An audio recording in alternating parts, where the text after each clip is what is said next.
یہ کون لوگ تھے؟ گمراہ کرنا بھائی، مجھے بتاؤ تو صحیح، کبھی کسی نے سوچا ہے کہ جو زیادتی یہ وہ جو رپورٹ ہوتی ہیں معصوم بچوں کے ساتھ، واٹ آر دی ریزنز؟ نہیں، رو پیٹ کے ہم جیسے بجو باندر رو پیٹ کے ماتم کر کے باتیں کر کے اظہار افسوس کر کے چپ کر جاتے ہیں؟ سوچا ہے کبھی؟ پھر دیکھو زندگی میں 3-4 پہلے کیا چاہیے انسان کو؟ تعلیم و تربیت کو تو مارو گولی، بہت بات کی باتیں. پہلے کیا چاہیے؟ آکسیجن، پھر چاہیے پانی، پھر چاہیے خوراک، اس کے بعد قدرت کے اپنا ایک ترتیب ہے. ایک ایسا معاشرہ جس میں کوئی چیز اپنی جگہ پہ نہیں ہے. میری ناک میرے ماتھے پہ ہے، میری آنکھیں میرے کانوں کی جگہ ہیں، میرے کان میری گردن پہ لگے ہیں. یہ ہے ہمارا اصلی چہرہ.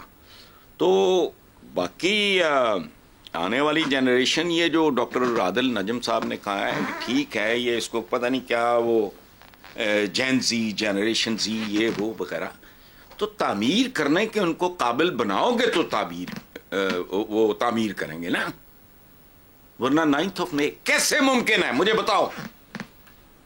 یہ قوم اپنی افواج کے بارے میں دیکھو بات سنو، ایک چھوٹی سی بات. وہ پتہ نہیں ٹیڈی پیسہ ٹینک ایک تحریک چلی، تو میرے ڈرائیور نے، وہ ہمارے چاچا برگد نے، وہ بتایا میرے والد کو کہ جی یہ تو اپنا پاکٹ منی ادھر.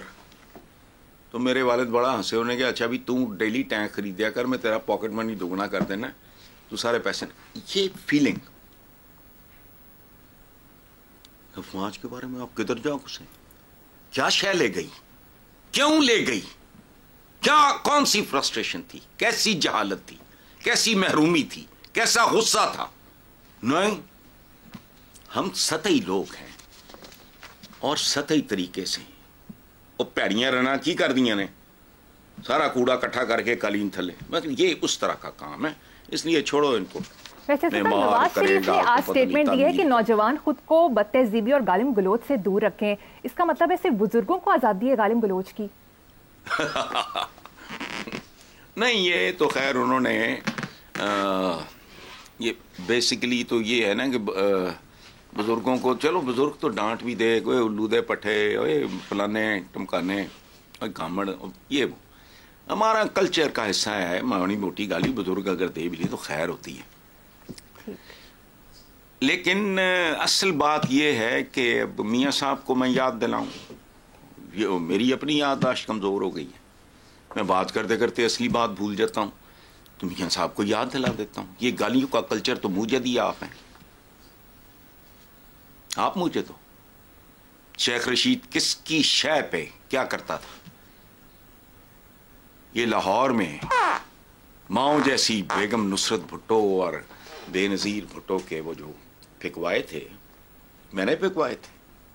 آپ مجھے تو جو آپ لوگوں نے بیجا ہے میاں صاحب، اب اس کی فصل جوان ہے اور اس کی کٹائی کا وقت ہے. بہت خوب، سمجھ گئے ہوں. جی. اس لیے بہرحال چھوڑو، کرنا نہیں چاہیے، بات ٹھیک ہے، حدود کے اندر رہ کے آپ نے کو کرنا ہے وہ ٹھیک ہے، حدود کے اندر رہ کے کرو. غصہ، فرسٹریشن، اختلاف سب کچھ کرو، لیکن ہم حدود سے تجاوز کر جاتے ہیں بہت زیادہ، بہت زیادہ. یہ ٹھیک نہیں ہے. اگین وجوہات ڈھونڈو. جی آگے چلتے ہیں صاحب. نون کا نیا ترانہ کے ٹائٹل سے ایک شاعرانہ تبصرہ سوشل میڈیا پر وائرل ہے. پاکستان کو شہباز دو، شہباز کو نواز دو، نواز کو جہاز دو اور جہاز کو لندن کی پرواز دو. یہ تو ہونا ہے. یہ میرے اس جملے کا یہ شاعری میں انہوں نے ٹرانسلیٹ کر دیا جو میں کہتا تھا کہ نواز شریف کو آنے دو، اس کا بلف کال ہو جائے، وہ ختم. اب تیاری ہے پورے خاندان کی. they'll not be able to live here، اور اگر رہیں گے تو پھر بہت کو حصار کے اندر، بالکل نہیں پبلک کے اندر جتنی میں. یا بات سنیں، لیکن یہ اچھا، یہ تبصرہ اچھا ہے، یہ سچا ہونے کے ساتھ ساتھ اچھا بھی ہے. میاں صاحب کو جگتے مارنے کا اور سننے کا شوق ہے, ان کا ایک اپنا ٹیسٹ ہے جو میں نے سنا ہے, میں تو نہیں جانتا ان کو. وہ بھی اس کو انجوائے کریں, خیر ہے اپنی پوری فیملی کے ساتھ. باقی ٹکٹیں تو ان کی کٹی کٹائی ہیں, بالکل کوئی شک نہیں. یاد رکھنا, جدھر میں نے نئی زندگی میں آنیسٹلی میں نے کسی شخص کے یا کسی فیملی کے بارے میں اس طرح کی غصہ, نفرت, فرسٹریشن میں نے نہیں. یہ چونکہ ظاہر ہے مسلسل اقتدار سے چپکے رہے, پیسے کی کمی نہیں ہے, سو چمچگان کا, درباریوں کا, تلائی چمچے, ٹھیک ہے, کوئی گولڈن سپونز تو کوئی سلور سپونز تو کوئی پتہ نہیں کاپر سپونز, یہ اس طرح کے نا اچماچل چماچیچ چمچوں کے شہنشاہ, وہ اس طرح کے ان کے ہوں گے. تو وہ ان تک وہ اصلی بات شاید نہ پہنچتی ہو, شاید اگر تھوڑے سے بھی یہ سینسٹیو ہوں, کوئی ایشو نہیں ہے, ان تک بات پہنچ گئی ہوگی. نہیں پہنچی, وقت پہنچا دے گا, آنے والے دنوں میں دیکھ لینا. میں نے نہیں اس طرح کی ریزنٹمنٹ کبھی کسی فیملی کے خلاف دیکھی, پولیٹیکل فیملی کے خلاف.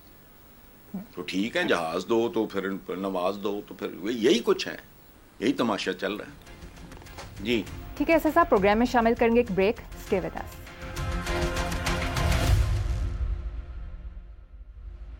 Welcome back. حسن صاحب, اب الیکشن ویک کی چھوٹی چھوٹی خبریں ہیں, اگر آپ مختصر تبصرہ کرنا چاہیں.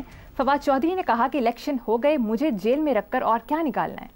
بھول گئے ہوں گے, بس جیل سے رکھ کے بھول گئے ہوں گے کہ ریمائنڈر چلا جائے گا, کٹ دیں گے, اور کی اچار پانا ہے. حسن, پرویز خٹک الیکشن میں اپنے خاندان اور سابق اراکین اسمبلی کو بھی لے ڈوبے. میں نے الیکشن سے پہلے کہا تھا کہ جیسی اس کی صحت ہے ویسے ہی اس کو ووٹ ملے گا. جیسی صحت تھی تو داماد, بیٹے, ساتھیوں, سارا کو لے گا. نقاب پوش خواتین کی بیلٹ باکسز میں بیلٹ پیپر ڈالنے کی ویڈیو بھی وائرل ہوئی. بھئی ہم تو 75 سال سے نقاب پوشوں کے پاس یرغمال ہیں, جن کو ہم قائدین, رہبر, لیڈر, لوڈر, یہ سب نقاب پوش ہیں. نئی بات ہے یہ. آگے چلو, جو رمضان میں مہنگائی کرتے ہیں وہ نقاب پوش نہیں ہیں, داڑیاں بھی رکھی ہیں ہوندی ہیں. یہ لنک روڈ پہ پکڑا گیا تھا ایک بدبخت, افطاری کروا رہا تھا لوگوں کو, اور اس نے واردات کیا کی تھی, یوٹیلیٹی یہ جو ہے سرکاری, وہاں سے وہ چینی چوری کرواتا تھا. داڑھی بھی تھی, افطاری بھی کرا رہا تھا. تو ہم تو نقاب پوشوں کے پاس گر بھی پڑے ہیں بھائی. جی, صدر مملکت عارف علوی نے ایک معنی خیز بیان دیا کہ کم از کم مزید کھدائی بند کر دیں. اس پر آپ کیا کہیں گے؟ بھائی تیل نکلنے پہ کھدائی بند ہو جائے گی.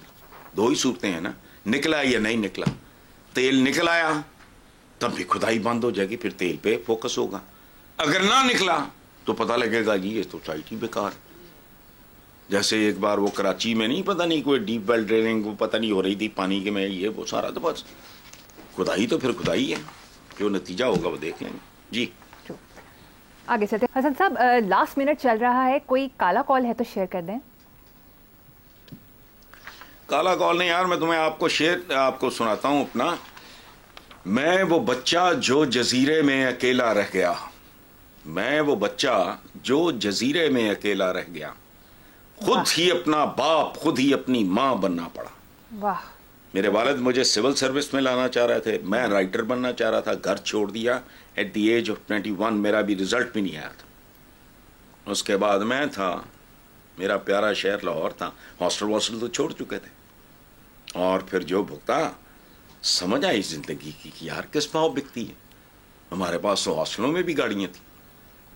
تو یہ اس زمانے کا شعر ہے. میں وہ بچہ جو جزیرے میں اکیلا رہ گیا, خود ہی اپنا باپ, خود ہی اپنی ماں بننا پڑا. واہ, یہ بہت خوبصورت زندگی.